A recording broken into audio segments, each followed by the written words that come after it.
El pasaje que acabamos de leer es la historia de cómo un hombre escogido por Dios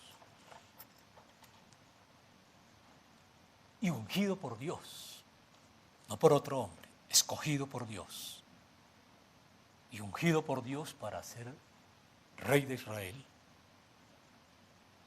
como un hombre así pudo en tan corto tiempo de su reinado, apartarse de la voluntad del Señor y actuar por su propia cuenta, por su propia sabiduría, exponiendo al pueblo, como uno ve si uno mira ese pasaje donde dice que se escondían en cuevas, en fosos, en cisternas, exponiendo al pueblo que iba a gobernar a un peligro y perdiendo toda la oportunidad de haber sido bendecido por Dios en su reino, en su vida familiar, en su vida personal.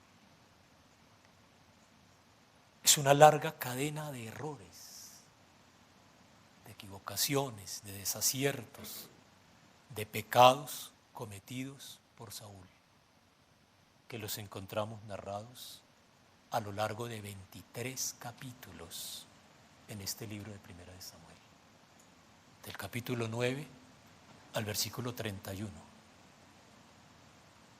23 capítulos dedicados a narrar la tormentosa vida de Saúl que llevó como rey. Pocas historias, poca biografía de personajes en la Biblia se les dedica tanto espacio a narrar.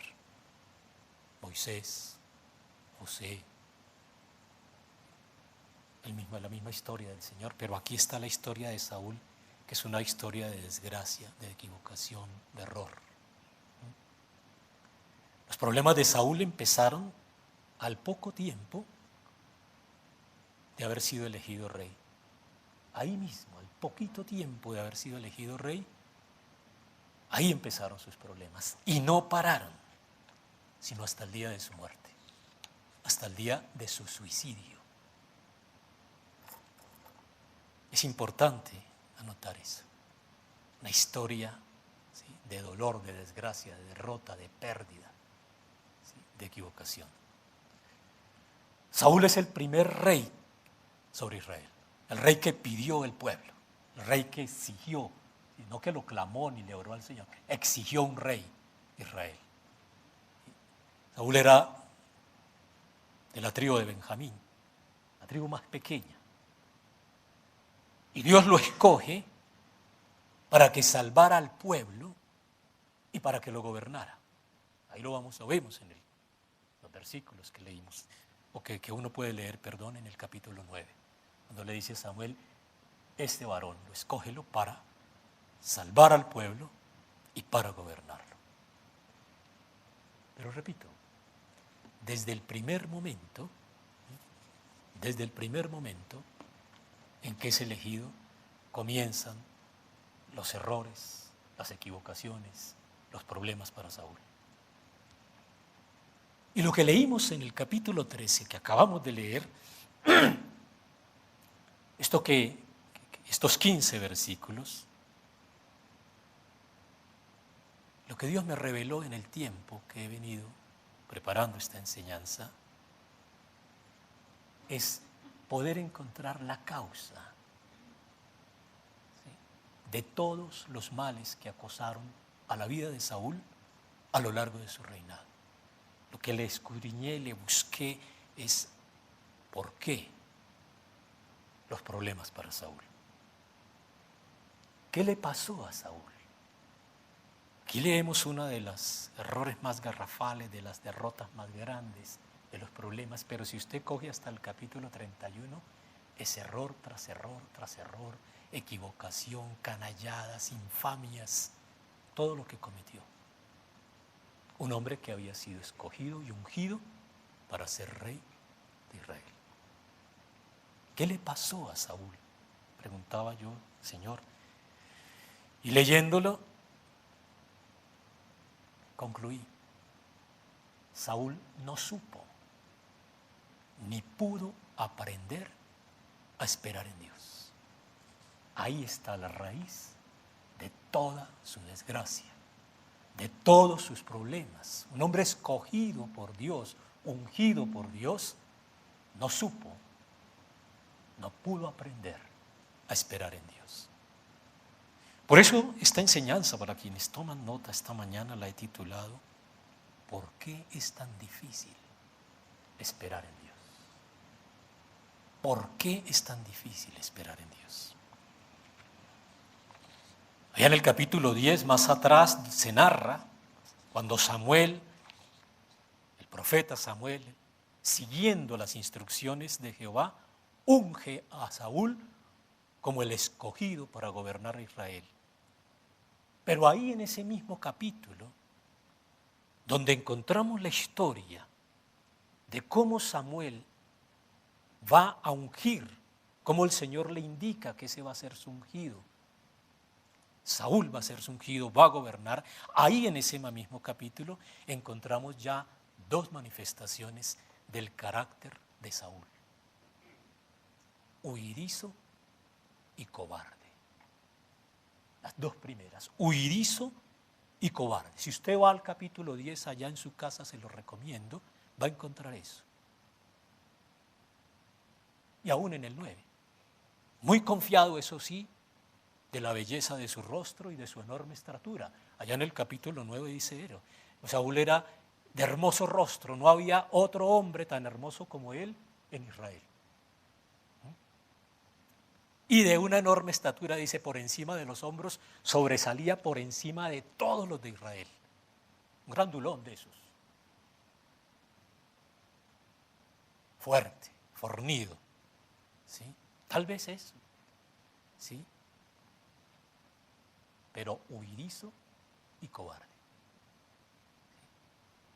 En el mismo capítulo 10, donde se narra la unción, luego de su encuentro con Samuel, cuando Samuel le dice que va a ser el ungido, que Dios va a estar con él, que el Espíritu de Jehová va a estar con él, que el Espíritu de Dios lo va a acompañar, que él va a profetizar, que él va a ser un hombre de Dios, ahí mismo en ese capítulo 10, narra la palabra que cuando Saúl regresa a la casa, el primero que le sale al encuentro es un tío, tal vez un hermano de su padre, y le pregunta: Saúl, declárame, cuéntame, ¿qué te dijo el profeta Samuel? Vivían acosados por los filisteos, vivían acosados, y todos están a la expectativa del rey que han pedido. Y le pide: Saúl, cuéntame, ¿qué te dijo el profeta Samuel?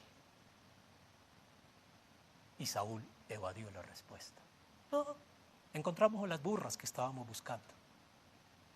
No más. El profeta nos ayudó a encontrar las burras. Se calló, no le dijo más. No le quiso contar a Samuel, no le quiso contar a su tío que el profeta Samuel lo había ungido para ser rey de Israel por mandato de Dios. No le quiso contar que había tenido un encuentro personal con Dios, él, Saúl.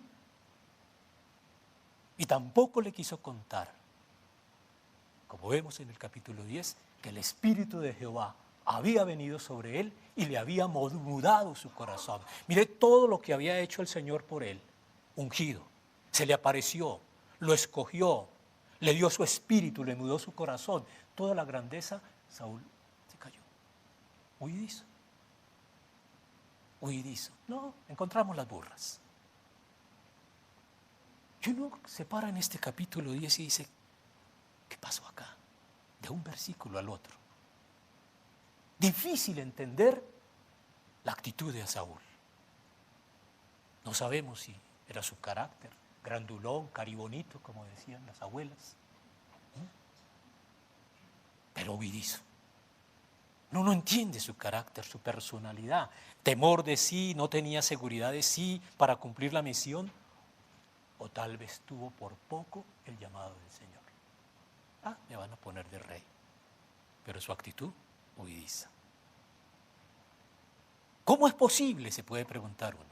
que a un hombre que acaba de recibir el Espíritu de Jehová, que el Espíritu de Jehová le acaba de mudar su corazón, le acaba de dar una nueva vida, un nuevo nacimiento, ¿cómo es posible que una vez que regresa a su casa no se atreve a dar testimonio de eso, de ese milagro, ni a su tío, ni a su padre, ni a sus hermanos, a ninguno? No lograron ninguno que lo contara. Y entonces vuelvo cuando me hago la pregunta, ¿por qué esa actitud? Porque Saúl no supo esperar en Dios. Porque Saúl no sabía, porque para Saúl era difícil esperar en Dios. Pero además de huidizo, cobarde. Y esa cobardía le va a salir siempre. Guerrero sí. Guerrero sí, militar sí. Estratega militar sí, pero cobarde. No necesariamente para no ser cobarde hay que ser militar o guerrero.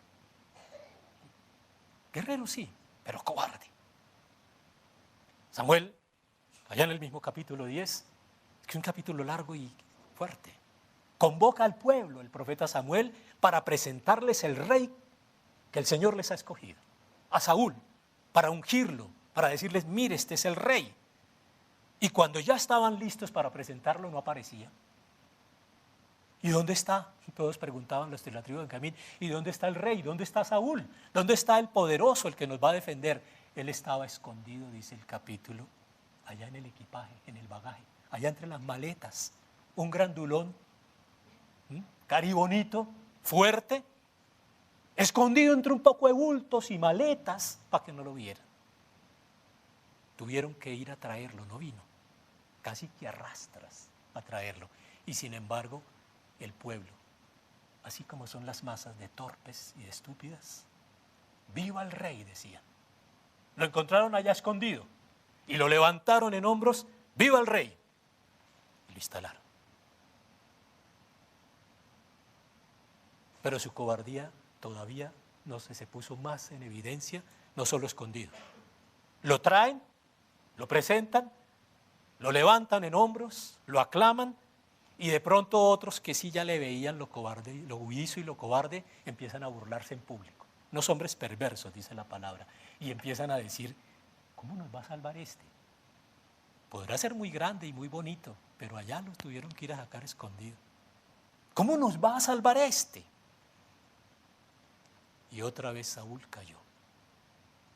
Disimuló, dice la palabra, como si no hubiera sido con él.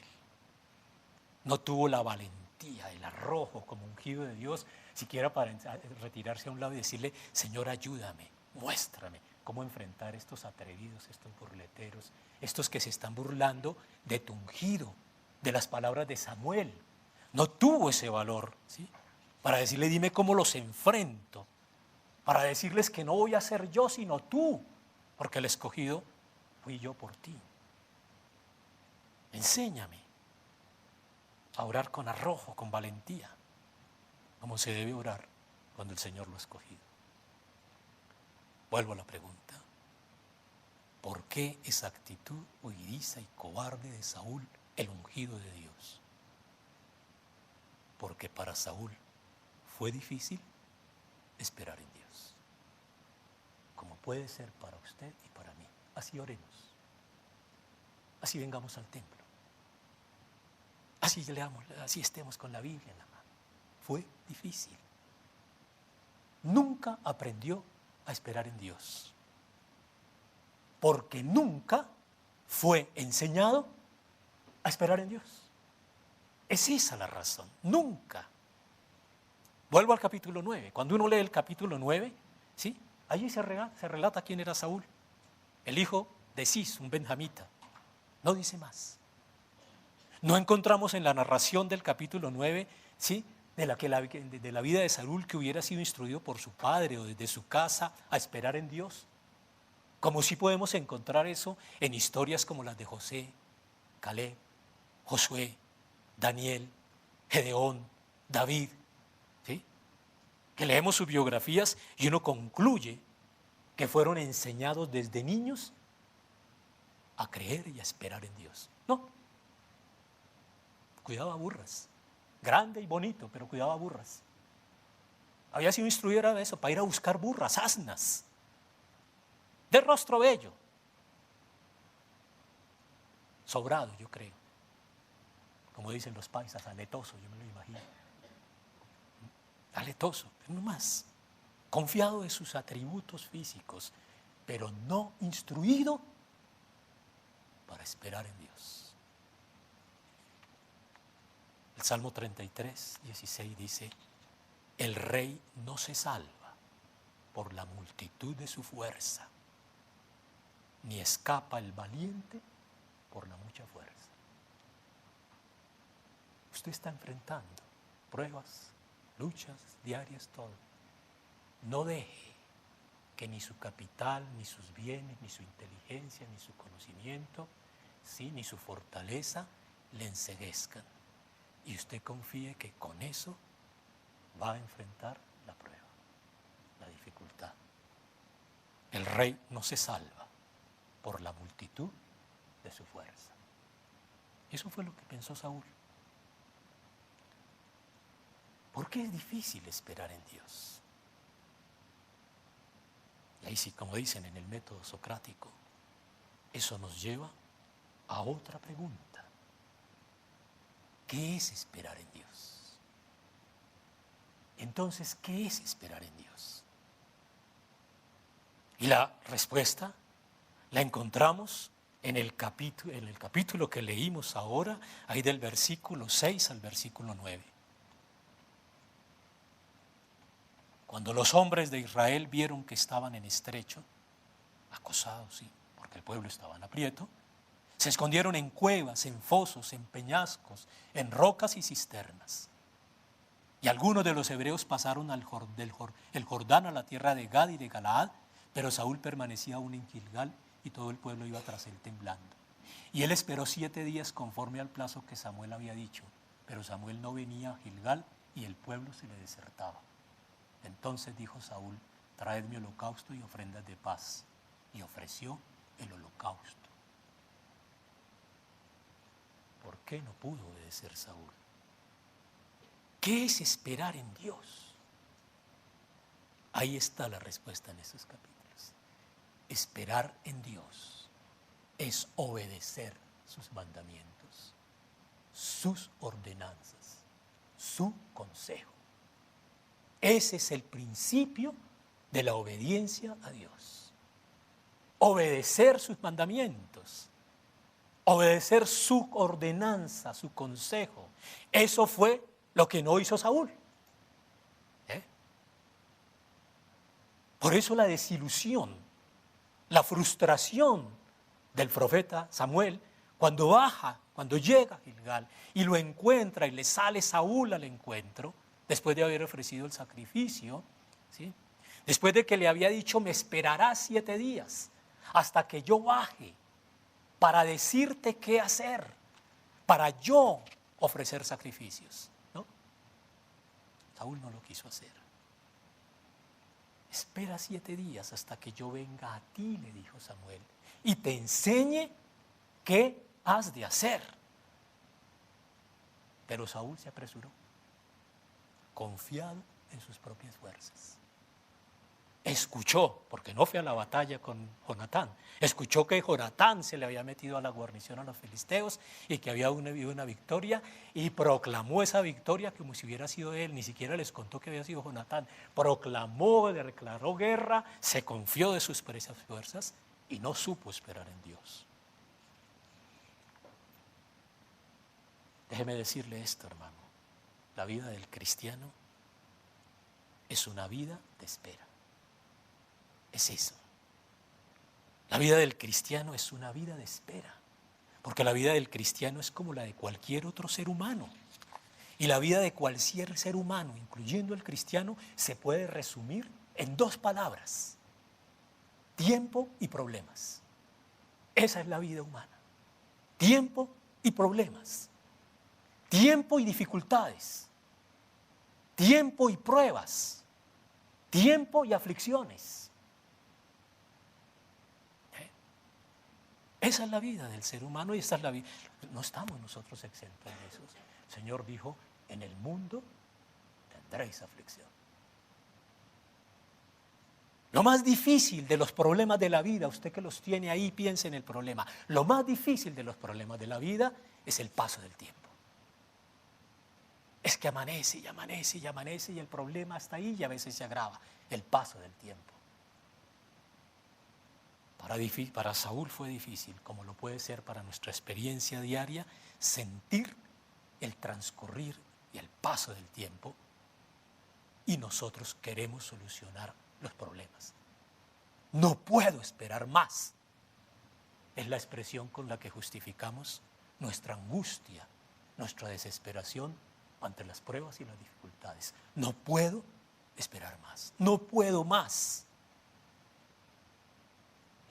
¿Cuántas vidas de cristianos evangélicos arruinadas no habrán conocido ustedes y he conocido yo, que no supieron esperar en Dios?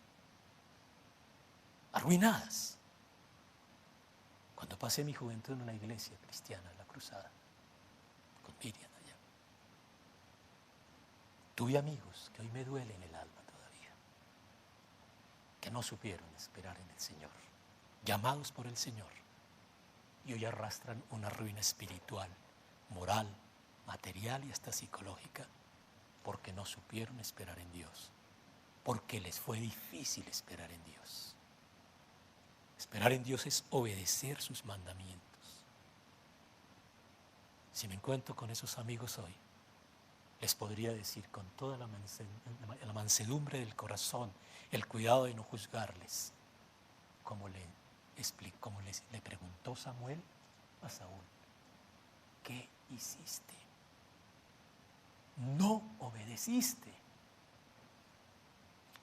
Yo le invito esta mañana, hermano y hermana, a reflexionar frente a la dificultad que cada uno de ustedes puede estar enfrentando hoy, frente a la prueba que usted está soportando, frente a la necesidad que lo está acosando, frente al problema que lo está afligiendo. ¿Está usted dispuesto a esperar en Dios? ¿Está usted dispuesto a obedecer a Dios para que la prueba, la dificultad, la aflicción que lo aqueja no lo lleven a cometer imprudencias que luego lo pongan en la ruina? Saúl empezó con 3,000 hombres, dice el pasaje que leímos. Salieron a enfrentarlo 30,000 filisteos. Y ese versículo final que leímos es triste. Cuando volteó a mirar, solo tenía 600 hombres. Una derrota militar humillante. Después de semejante estrategia, una derrota militar humillante. Insisto, Saúl no supo esperar en Dios. ¿Por qué no había aprendido Saúl a esperar en Dios? ¿Por qué no había aprendido Saúl a obedecer? Y entonces vuelvo a la pregunta, ¿cómo se aprende a esperar en Dios? Eso no se aprende en institutos bíblicos. Eso no se aprende en cursos de teología. Eso no se aprende escuchando usted conferencistas, evangelistas. Usted no se aprende usted, ¿sí?, yendo de la... No. Les puedo afirmar con toda certeza y fruto de mi experiencia, yo que me he equivocado tantas veces de mi vida en tantas decisiones, que la forma más eficaz e infalible para aprender a esperar en Dios consiste en 2 hábitos. 2 hábitos, en eso consiste la fórmula para aprender a esperar a Dios. Difíciles de cultivar, 2 hábitos difíciles de cultivar, pero nobles en sus frutos. 2 hábitos. El primero, meditando en la palabra de Dios. 2. Segundo, rendidos ante Dios en la oración. 2 hábitos. Vayamos al primero. Meditar en la palabra. Usted puede encontrar muchos pasajes, pero hay uno que es contundente cuando el Señor Jehová llama a Josué. Muere Moisés. Se va Moisés y llama a Josué para que cruce el Jordán. Y le dice en el Josué 1:8, nunca se apartará de tu boca este libro de la ley.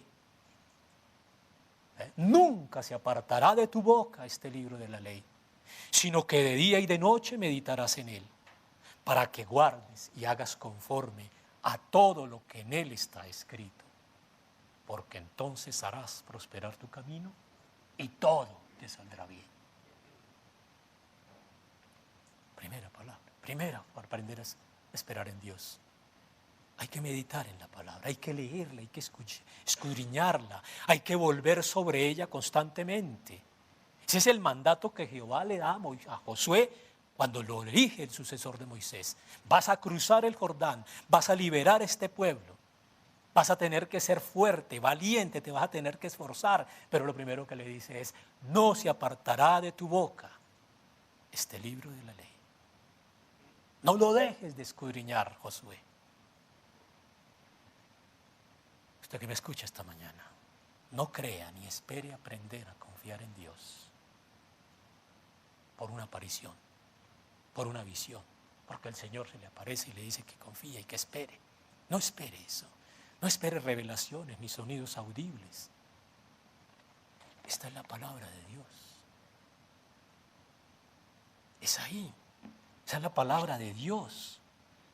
No hay otros textos ni doctrinales. Los cristianos evangélicos felizmente no tenemos ni catecismos, ni misales, nada. Tenemos la palabra de Dios. Esa nos fue dada para leerla, para meditarla, para vivirla. Ese es el primer paso. Es con esto, mi hermano. El Salmo 91:4 dice, con sus plumas te cubrirá y debajo de sus alas estarás seguro. Escudo y adarga es tu verdad. Es con esto que yo voy a luchar. Escudo y adarga es tu verdad. Los mandamientos, las enseñanzas, las promesas que están en la Biblia son para declararlas. Nunca se apartará de tu boca. Ninguna parte dice nunca se apartará del carro. Usted puede llevarlo en la guantera. No dice nunca se apartará de tu escritorio. Usted lo puede poner ahí. No dice no se apartará de tu nochero, no se apartará. No, no se apartará de tu boca. Nunca se apartará de tu boca. Porque la palabra del Señor es escudo y adarga para poder enfrentar la adversidad en el diario vivir, en la tarea de todos los días. Eso fue lo primero que le faltó a Saúl. Y por eso esa terrible cadena de errores a lo largo de 42 años de reinado. En ningún pasaje de los 23 capítulos que narran la vida de Saúl encontramos una sola ocasión que hayamos visto a Saúl consultando el libro de la ley. No. Ni siquiera cuando fue ungido. Ni siquiera. No lo vemos llegar a su casa, ir al lugar del sacerdote, a que le mostrara el libro de la ley. ¿Qué es lo que yo voy a hacer como ungido de Dios? ¿Qué es lo que yo necesito leer la palabra de Dios para saber qué es lo que yo voy a hacer como rey de Israel? No.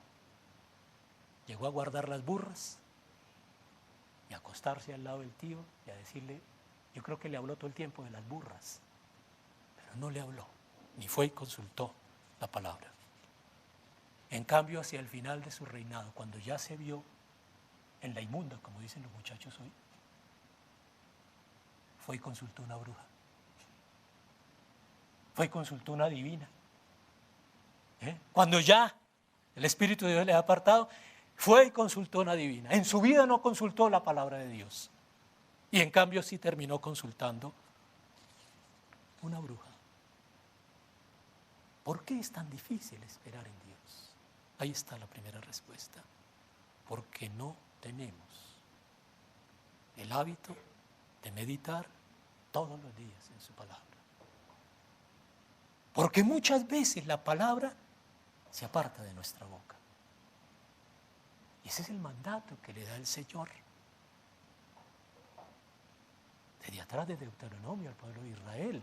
Estas palabras que te mando hoy, dice Deuteronomio 6, estarán sobre tu corazón y las repetirás a tus hijos y hablarás estando de ellas en tu casa y andando por el camino y al acostarte y cuando te levantes.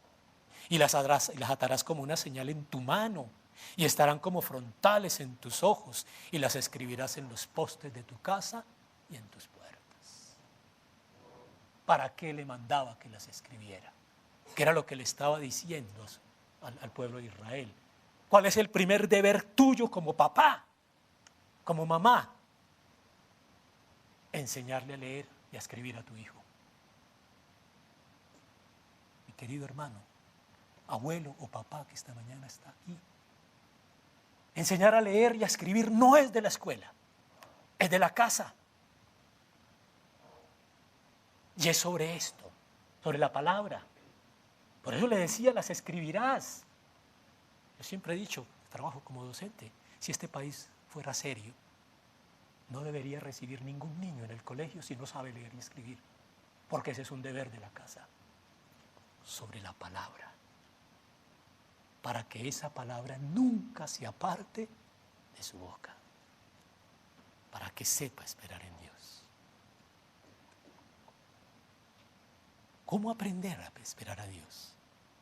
A esperar en Dios. Vayamos al segundo punto, la oración. Hace 8 días el pastor Wilmer nos decía aquí, rendidos en oración. Pasaje más conocido de Filipenses, pero es contundente. Por nada estéis afanosos. Por nada se desesperen, sino sean conocidas vuestras peticiones delante de Dios en toda oración y ruego, con acción de gracias. Y la paz de Dios, que sobrepasa todo entendimiento, guardará vuestros corazones y vuestros pensamientos en Cristo Jesús. En todo el Antiguo Testamento, desde que Adán y Eva fueron expulsados del Edén, vemos a Dios actuando cuando el pueblo clamaba, cuando el pueblo oraba. Esa expresión es todo el tiempo. He escuchado el clamor de mi pueblo, he escuchado tu clamor, he oído tu oración y tu ruego que has hecho a mí, le dijo a Salomón. Esa es la expresión que se lee en todo el Antiguo Testamento. He escuchado tu clamor. Dios oye nuestra oración, aunque los demás no la oigan. Dios oye nuestro clamor en la prueba, aunque los demás no se den cuenta. Recuerden el pasaje de Ana, la mamá de Samuel, precisamente, cuando ella oraba allá en el templo con profunda devoción y movía sus labios, y el sacerdote Elí, que estaba ahí con ella, la tomó por embriagada y vio su tristeza. Y cuando ya ella le explicó que clamaba, yo le dijo, ve en paz y el Dios de Israel te otorgue tu petición. Usted ha venido esta mañana a lo mejor con una necesidad o muchas, a lo mejor atravesando una prueba con un hijo o una hija, con una crisis de pareja, en medio de una tribulación económica, de desempleo, en medio de un dilema, en una aflicción de salud. Problemas tenemos. Yo le declaro esta mañana, hermano, lo que está en el Salmo 27, versículos 13 y 14. Porque yo también cargo pruebas y trabajos y dificultades y problemas. Hubiera yo desmayado, dice el Salmo, si no creyese que he de ver la bondad de Jehová en la tierra de los vivientes. Espera en Jehová, ten valor y afianza tu corazón. Sí, espera en Jehová.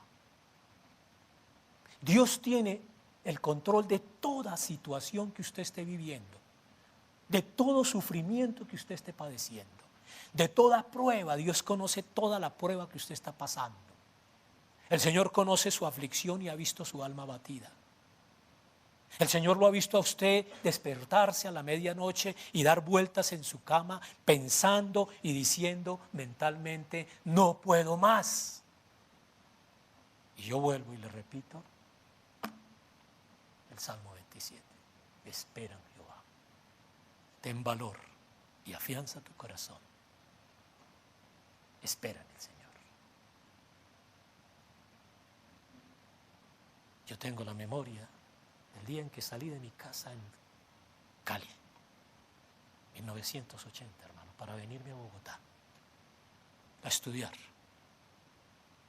En el comedor de mi casa oró mi madre. Y en la puerta de la casa, para salir al voltear la esquina, como dice el tango, oró mi abuela.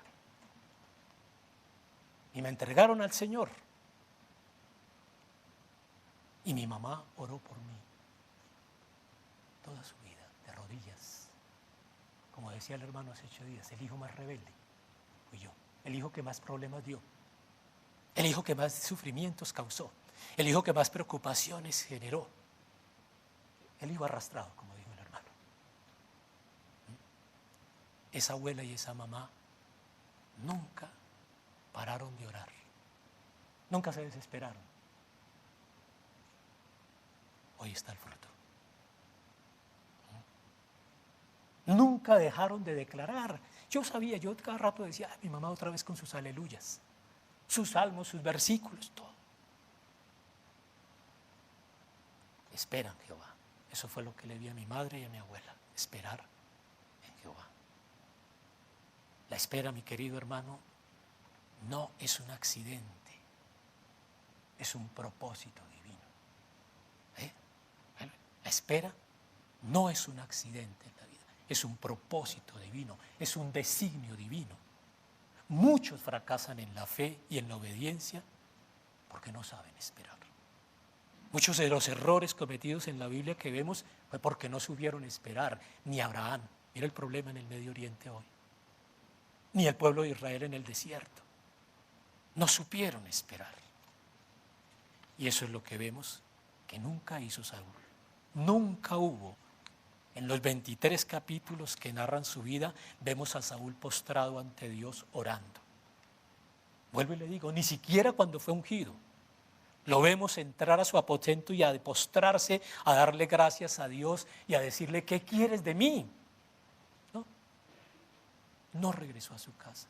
Por eso toda esa larga cadena de errores cometidos en sus 42 años de reinado.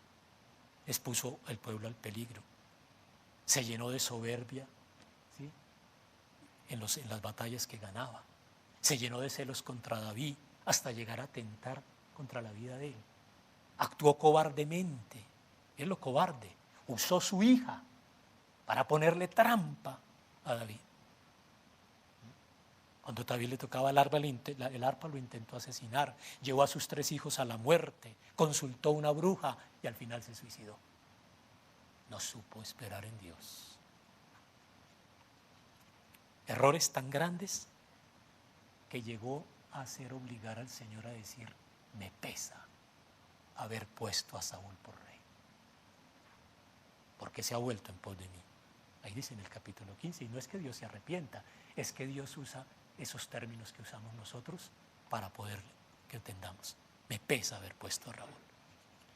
Piense, mi querido hermano, en esta mañana que está en la prueba y la dificultad. ¿Cuántos errores ha cometido usted o está a punto de cometer por no saber esperar en Dios? A Saúl, como a usted o como a mí, ¿sí? Nos puede entender eso, poder entender esa enseñanza de David en el Salmo 25. Integridad y rectitud me guarden siempre, porque en ti he esperado. Integridad y rectitud me guarden siempre, porque en ti he esperado. ¿Por qué debemos esperar en Dios? La respuesta está a lo largo de toda la Escritura, porque Dios es el autor del universo. Hace 8 días compartía con los jóvenes en la clase, porque Dios es el autor de la vida. Suficiente para eso, como le dice Jeremías cuando clama allá en la sequía. ¿Qué otro Dios es capaz de hacer llover sobre la tierra sino tú? Si es el Dios que es capaz de hacer llover sobre la tierra, ¿por qué no esperar en el Señor? ¿Cómo no esperar en el Señor si nos dio la nueva vida? Si fue capaz de convertir nuestro corazón inmundo, podrido, llevado por el pecado y sacar de la inmundicia que éramos en el pecado algo limpio, algo noble, algo puro. Si ese Dios fue capaz de eso, ¿cómo no esperar en Dios? Querido hermano, ¿está cansado de luchar, de debatirse ante la dificultad? ¿Está cansado de la prueba, del sufrimiento, de la aflicción? Yo le invito esta mañana, no dé más la batalla solo. Descanse. Busque la palabra de Dios, medite en ella y vaya rendido a Él en oración. A Jehová le pertenece la batalla. Eso es lo que dice el Salmo 20. Le responderá desde los cielos con la potencia de su diestra victoriosa. Y el Señor, la noche que oró por nosotros, allá en el huerto, le dijo al Padre, ¿sí? Y les enseñó a los discípulos, perdón, esa fe, estas cosas os he hablado para que en mí tengáis paz. En el mundo tendréis aflicción, pero confiad. Yo he vencido al mundo. De ahí no dice yo vencí al mundo. No está en el pasado imperfecto. Está en el pasado perfecto. Yo he vencido al mundo. Toda esa dificultad que usted tiene, toda, de familia, de pareja, de hijo, de negocio, de dinero, de salud, todo eso lo he vencido. Esperad. No se deje acosar por el enemigo, mentir. Él no quiere que esperemos, nos quiere hacer creer que las promesas de Dios no se cumplen, que el Señor se demora y nos quiere presionar a que busquemos de manera independiente la salida. Termino con la promesa que el Señor nos dio a mi esposa y a mí la noche del 31 de diciembre que acaba de pasar. Esa noche los dos estábamos entregando ahí en nuestra habitación el año al Señor, terminando el año orando y empezando el año, solos ahí los dos. Y ese día nos dio un salmo para terminar, el Salmo 33, 20, 22. Nuestra alma espera a Jehová, nuestra ayuda y nuestro escudo es Él. Por tanto en Él se alegrará nuestro corazón, porque en su santo nombre hemos confiado. Sea tu misericordia, oh Jehová, sobre nosotros, según esperamos en ti. La oración de esa noche, de nosotros como pareja, para el año que entraba era, frente a las situaciones de dinero, de trabajo, de salud, nada de eso. Señor, enséñanos este año a esperar en ti. Permítenos este año esperar en ti, porque el resto tú lo has vencido. Vamos a orar.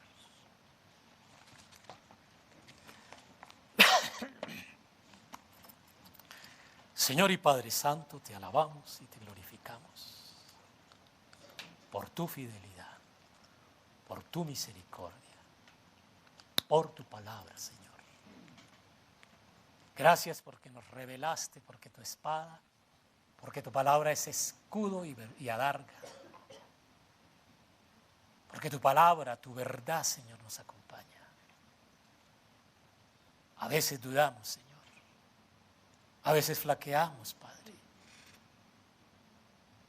A veces nos desesperamos, Señor.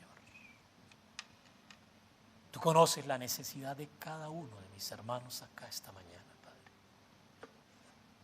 Con hijos, con salud, con empleo, con ingresos, con deudas. Tú conoces el corazón de cada uno, Señor. Tú sabes la aflicción, la prueba, la necesidad con la que cada uno hemos venido esta mañana.